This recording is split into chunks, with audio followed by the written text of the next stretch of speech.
અનંત ઉર્જા, મન જીત્યા તો જગ જીત્યા। જીવનમાં જીત કે હાર બહારથી નિશ્ચિત નથી, પરંતુ માણસની માનસિકતાને આધારે, તેના વિચારોને આધારે નિશ્ચિત થાય છે। સંજોગો માણસને નથી હરાવતા, માણસ ત્યારે જ હારે છે જ્યારે તે મનથી હારી જાય છે। માણસ બાહ્ય રીતે ભલે ગમે તેટલી સંપત્તિ પ્રાપ્ત કરી લે, પણ જો વૈચારિક સંપત્તિ નહીં હોય તો અફાટ બાહ્ય સંપત્તિ પણ નિરર્થક જ બની રહેશે। આ એ સમયની વાત છે જ્યારે 1991માં ગલ્ફ વોર ચાલતું હતું।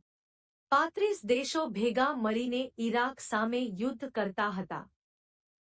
આ યુદ્ધમાં બ્રિટનની રોયલ એરફોર્સના પાયલટ જ્હોન પીટર્સ ટોર્નેડો નામનું ફાઇટર વિમાન લઈને ઇરાક પર બોમ્બવર્ષા કરવા નીકળ્યા હતા। વિમાનમાં કોઈ ટેકનિકલ ખામીને કારણે તેઓ બોમ્બવર્ષા કરી શક્યા નહીં। નિષ્ફળ પ્રયત્ન બાદ જ્યારે તેઓ પાછા ફરતા હતા ત્યારે ઇરાકી મિસાઇલે ટોર્નેડો પ્લેનને તોડી પાડ્યું। ટોર્નેડો ડામાડોળ થઈને ભૂમિ સાથે અથડાય તે પહેલા સમયસૂચકતા વાપરી બંનેએ પ્લેન છોડી દીધું। પેરાશૂટની મદદથી ઇરાકના રણમાં તેમણે હેમખેમ ઉતરાણ કર્યું। હજુ ધરતી પર પગ મૂકીને કંઈ સમજે એ પહેલા જ સામે 25 જેટલા ઇરાકી સૈનિકો હાથમાં મશીનગન સાથે ઊભા હતા। બંનેને યુદ્ધકેદી તરીકે પકડી લેવાયા અને પછી પૂહતાહનો સિલસિલો શરૂ થયો। ઇરાકી સેનાએ અનેક તરકીબો વાપરી તેઓને શારીરિક અને માનસિક યાતનાઓ આપી। ઘણી વખત પીડાને કારણે બેભાન થઈ જતા તો ઇન્જેક્શન આપીને જાગૃત કરીને વળી હેરાન કરવાનું ચાલુ થતું। આ રીતે સતત 47 દિવસ સુધી ટોર્ચરિંગ ચાલ્યું, પરંતુ તેમણે કોઈ માહિતી આપી નહીં। છેવટે યુદ્ધ પૂર્ણ થયું। કેદીઓને છોડાવવામાં આવ્યા। પોતાના દેશમાં પાછા ફરી તેમણે ભેગા મળીને ટોર્નેડો ડાઉન નામનું પુસ્તક લખ્યું। જ્હોન પીટર્સ ટોર્ચરિંગના પોતાનો વિશિષ્ટ અનુભવ લખતા કહે છે, તેઓ જ્યારે પીડા આપતા તે વખતે હું વિચાર કરતો કે આ લોકો મને શરીરમાં મારે છે, પણ હું શરીરથી જુદો છું। મારું મન શરીરથી જુદું પડી પોતાની કોઈ ગુપ્ત ગુફામાં પહોંચી ગયું હતું। આવા સંજોગોમાં મન મોટાભાગની પીડાથી નિર્લેપ રહી શકે છે। પીડા શરીરને થાય છે અને હું તો શરીરથી જુદો છું એમ દર્દનું વિભાગીકરણ કરી શકે છે। જ્હોન પીટર્સનો આ અનુભવ વિચારોમાં કેવી ગજબની શક્તિ રહેલી છે તેનો પ્રત્યક્ષ પુરાવો છે।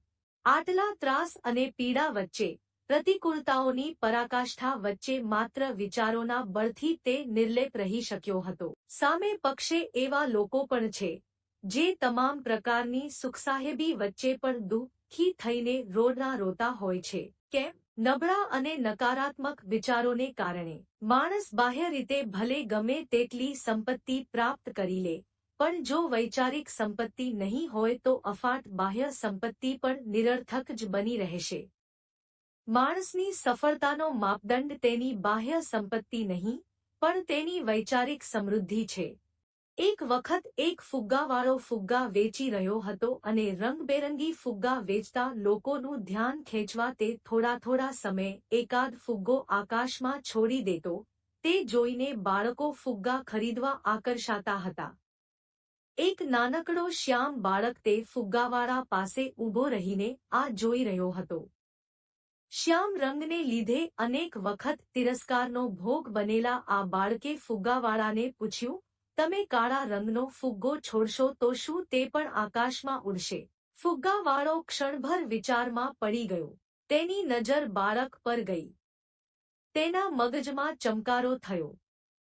તેણે વાત્સલ્યપૂર્વક બાળકને ઉત્તર આપ્યો, બેટા, ફુગ્ગો તેના રંગને લઈને નહીં, પણ તેની ભીતરમાં જે હિલિયમ વાયુ છે તેનાથી ઉપર જાય છે।